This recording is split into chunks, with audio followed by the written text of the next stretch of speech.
This is the brand new Samsung Galaxy S24 Ultra, and it can be summed up in 3 phrases. Minor spec bump with a slight caveat, artificial intelligence, and from someone who uses both iPhones and Android phones, possibly the perfect smartphone.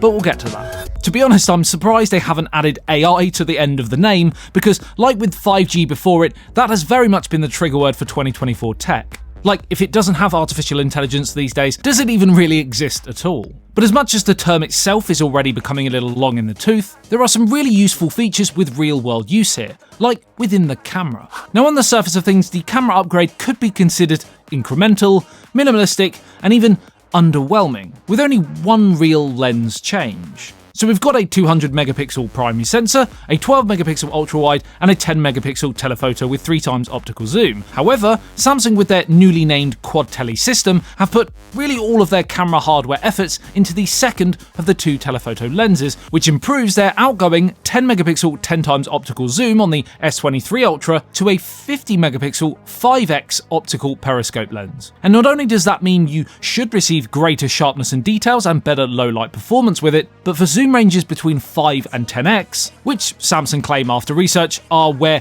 most of us want the best performance, you should also see a big improvement compared to the old system, whose periscope lens capabilities only really came to the fore after 10x. Now, the zoom performance after 10x now might be slightly inferior. I will need to do more testing, and I have a camera comparison coming soon, sub to see that. But the adaptive pixel sensor can use pixel binning to 12 megapixels for extremely high resolution photos, and the S24 Ultra on early inspections is mightily impressive, offering optical quality photos at 2, 3, 5 and 10x. And personally, I love using that 5x range for portraits and just punching in slightly so that lossless quality will be ideal. But as mentioned, it's not just hardware improvements, with Samsung using AI to enhance many areas of the camera experience, like with AI Photo Editor, which allows you to drag and drop people, animals and objects, resizing them if required, to make subjects really stand out. And you can also alter backgrounds, rotating them to straighten buildings, for example, with the phone filling in the missing parts. You can also receive prompts on what you should do to improve an image with edit suggestions based on AI, like turning a standard mode photo into a portrait one with that lovely blurred background.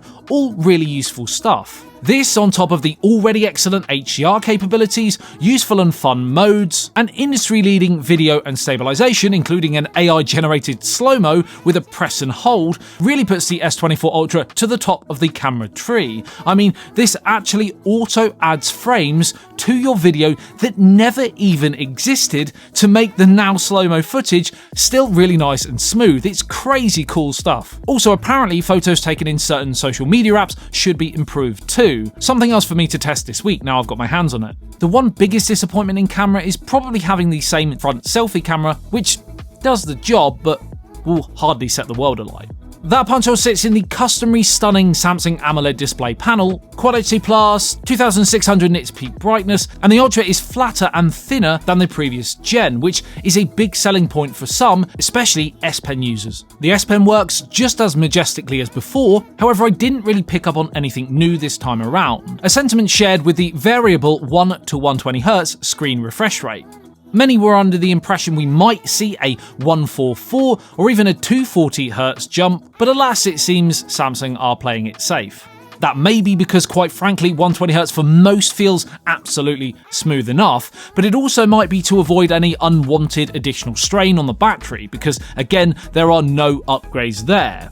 A 100 and 200 mAh increase on the S24 and S24 Plus respectively, but the same 5000 mAh on the Ultra as the S23 Ultra before it. Slightly disappointing considering we have £350 phones now, like the Honor Magic 6 Lite for example, with a 5300 cell and a full 2-day battery life. Samsung claim due to the internal hardware structure, like the chipset used, there may be a possible 5% increase in efficiency, offering about 4 hours additional viewing on media consumption, but this will be negligible, and also no change to that max 45-watt charging solution. But what of that chipset? Because the biggest talking point going into the launch was about the possible return of Exynos in certain regions, and the truth, well, it's complicated. I know a lot of you are happy to see Snapdragon chips being used on all S23 series models in all regions, but this time around, whether it's for cost efficiency reasons or not, Samsung have included their in-house Exynos 2400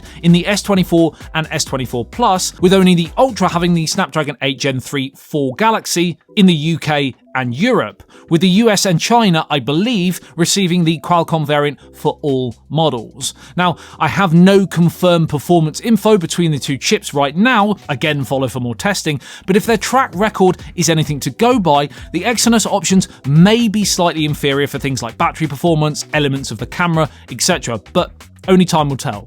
If that is the case, I'm not personally a huge fan of the move. I've said before, I don't massively like this discrepancy, but at least this time around, if you do want a Snapdragon-powered phone, you can get it in any region with that Ultra model. Just like Apple retaining a year-old chip on the lesser models and only upgrading the Pro options, I do kind of get it, but at least make it worldwide. You also have a max 12GB of RAM and 1TB storage, and the performance is also aided by the now 1.9 times larger vapor chamber for better cooling, battery efficiency, and ray tracing improvements. So this might just be the perfect phone for gamers out there too. Now, as well as partnering with Qualcomm, Samsung have also done so with Google for another great AI feature, a world's first Circle to Search with Google, where a long press on the home button allows you to circle a point of interest in a photo or video and allow the magic of Google search to find the exact where and what you've circled to give an address and extended information on it.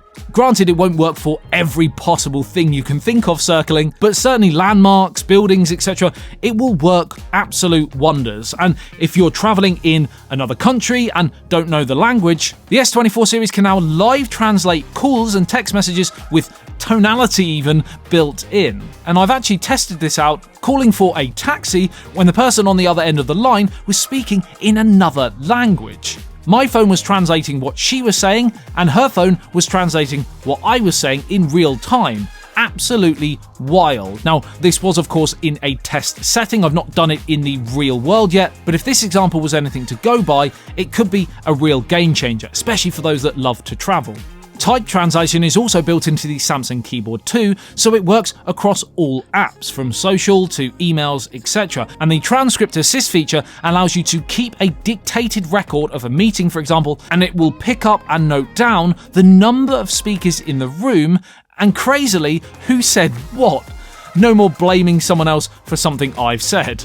And you can't blame Samsung for poor choices on the build quality. With its titanium frame and Corning Gorilla Glass Victus on the back, it's incredibly premium and solid to the touch, and it has Gorilla Glass armor on the front, which has increased scratch protection and helps from reflections. Another big tech move for OLED and AMOLED display technology this year. You'll see it a lot on TVs as well. This will help with gaming and watching movies in a well-lit environment. Android 14 with Samsung's One UI over the top, with a whopping 7 years software and security updates. And while we're on security, Samsung Knox end-to-end secure hardware real-time threat detection is a feature you can utilize too. If you want to use your S24 Ultra with your car, the new Android Auto update now gives a consistent One UI look, and the colours include titanium grey, violet, yellow and black, and the price at launch will be £1,299, which I believe is £50 more than last year's version at launch. For all you eco-lovers out there, Samsung have also focused on a lot of environmental features on the build, including using 100% recycled paper for the packaging. All in all, the new S24 Ultra is not a seismic upgrade, but we've got to a stage now where phones are so impressive, the breakthrough leaps are incredibly few and far between. And make no mistake about it, the S24 Ultra might just be the most complete all-round phone on the planet. And you could argue that from what is available to us right now, the perfect smartphone.